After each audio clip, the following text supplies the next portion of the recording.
Right, good morning folks. Welcome to round 5 of the TRP South African National Championships. A little bit of wet weather, worked hard, get the track sorted, but I think today's going to be one of those days.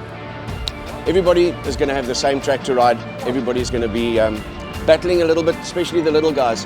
But hey, still a wonderful day. No rain for today. Hopefully it's going to be that way for the rest of the day. But we're all here to have fun at round 5 TRP South African National Motocross Championships. We'll focus in on our 85 and our MX2s on this week's show. Get ourselves ready for all of the wild action coming in from Cape Town at Zone 7. The crew did an amazing job to get the track prepped in time for us to go racing for the Nationals. 85s and the ruts and the damp conditions would be a challenge for the riders. Zone 7 team did a great job to get things ready to rock and roll, but there was nervous times on the gate for everyone who was out there twitching, trying to understand the conditions. Brody Bircher was an absolute machine gun, firing himself off the gate, knowing that Whole Shot City was going to be his best chance of running away with the numbers. Frosty was there with him, with the Tooth and Van Fake during the chase down. Krietsman did a good job in the early stages to get around what he said was a bad gate and would actually get up into a top 3, and the 3 riders would do the breakaway while all the rest of the riders trying to figure out the hot lines on the track. Bircher's clear air and hot run on takeoff set him up perfectly.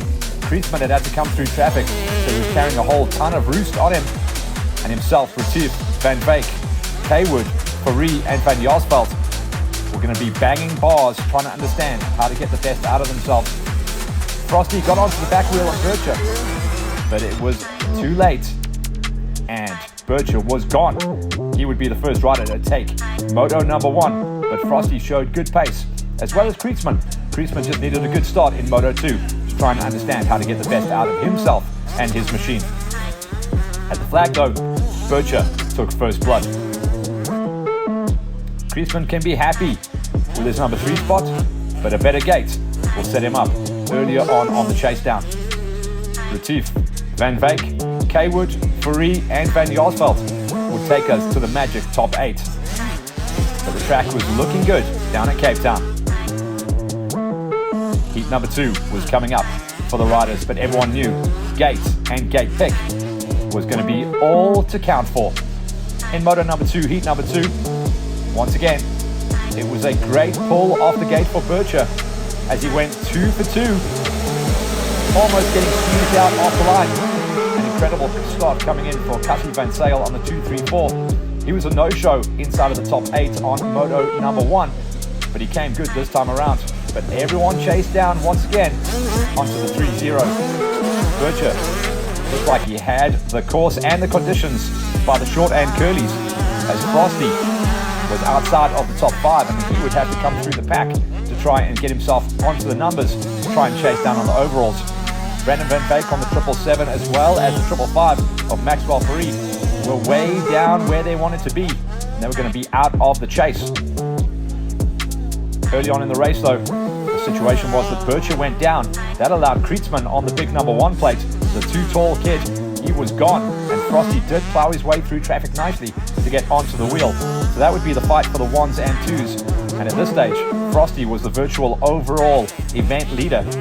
Bircher would pick himself up nicely, but it looked like the overall was gone from his grasp. At one point down outside of the top 5, would climb his way back up into a top 4, but that meant Retief was looking good into a number 3 spot, but first and second place was all about Krietsman and Frosty. Van Veek, a good job of work with Van Zyl. The 2-3-4 impressed very well in heat number 2, but the track was definitely fading away for the riders, and the exhausting conditions were coming into play towards the late stages of the moto. Very late on in the race, Frosty on the 28 did pull the pin, got his KTM ahead of the Husqvarna of Krietsman, and he would walk away. That gave him the overall on the day as well. He went 2-1 to take the overall, beating Bircher, who went 1-4, Krietsman, Retief, Van Veek and Fourie.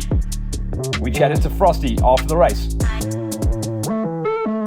First moto was good, second overall, well second for Moto 1. Track was good. It started raining just before, but it cleared up, and then just couldn't get past. The track was very muddy, so it got one line, but first moto second. So moto 2 was good start. Like, I don't know, fourth, and then Cassie fell, and just made my way to the front, and yeah, just rode my race and tried to be smooth, and yeah, won the race, and yeah, P1 for the day, so it was good. It's MX2 time, where we are going to be keeping an eye on the championship as we get deep into the 2025 season. It's been a wild ride so far. And Zone 7 down in Cape Town was going to be an interesting day, to say the least. Whole shots and clear goggles was going to be the story of the day. Grundy has been an absolute rocket ship off the gates in 2025. He pulls the pin once again with the chase down, going to the second best starters of the season, Van Fake and Duro, with the Yami boys in chase down mode.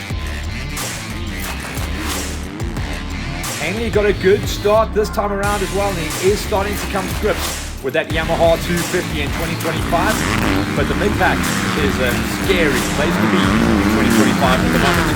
Grundy was gone in the early stages of the race, leaving a whole pile of talent in his wake. Duro looked like he was kind of overriding the track at one point, and would settle himself into his groove once he found that magic number. Van Fake rock and rolling his way on the 747, and he was going to have good company. Marriott had come to life at this event. Cox, a slow starter, and that's been the story of the season. Always a little bit of a slow burner in heat number 1, but he does come good towards the end of the races. Before the halfway marker though, Darrow was starting to find his magic. Henley was running good pace in the early stages as well, trying to challenge his way inside of that magical top 5. One mistake though, Grundy was down into the number 2 spot, as Duro was the big beneficiary. He would go on to run the numbers in the second half of the race. Happy with that as well. And on a developing and changing track down in Cape Town, the first win under the belt was a big benefit. Heat number 2 would be even crazier. Everyone saw that clear air was going to be the way to go, but there's only one man that can get the whole shot. This time around, Van Fake hooked things up nicely on his machine to get the job done. Looking, thinking he had this done and it was in the bag, and then a blown line into turn number 1 dropped him from first to 4th place in the blink of an eye. It was Proctor who came to life on the Yami, and he brought Marriott and Duro along for the ride.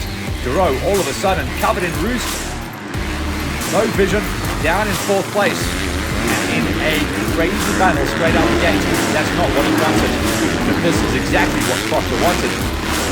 He just could not break his way inside the top 10 in heat number 1, had issues the whole way through setup, and finally figured things out off the gate in heat number 2.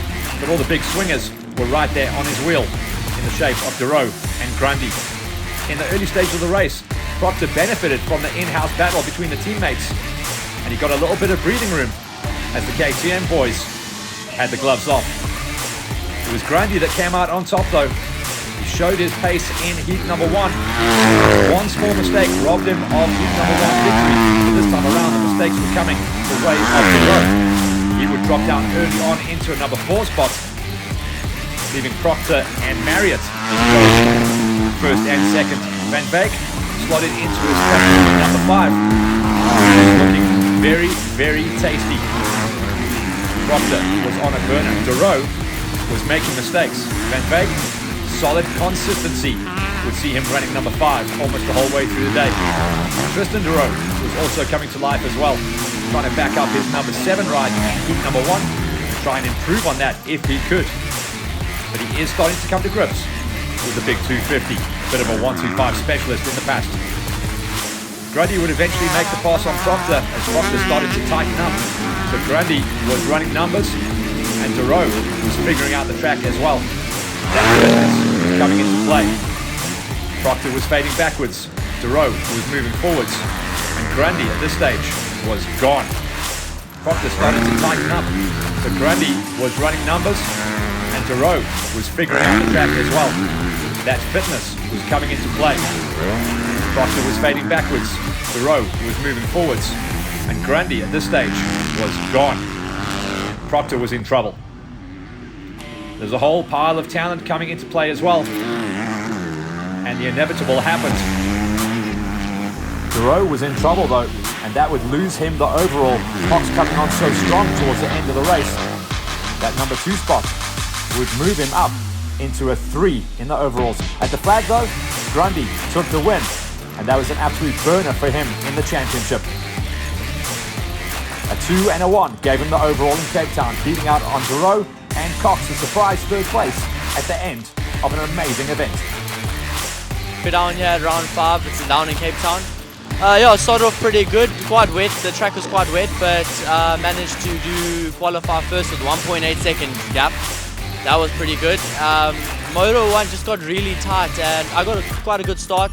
I just got to the front quick, and then I just got really tight, and then just obviously thought about long run championship, and which is what we did. So I salvaged the second, and then Moto 2 also hungry again. I got like a 4th place start, but came out second, and then just from there, just honestly rode my own race. I was getting a bit interfered, like there were other riders trying to interfere with me, but just blocked them out and just rode my own race, and then it all came into my hands at the end, and I managed to go 2-1 for the overall. Awesome, man. Congratulations. Thank you. Appreciate it.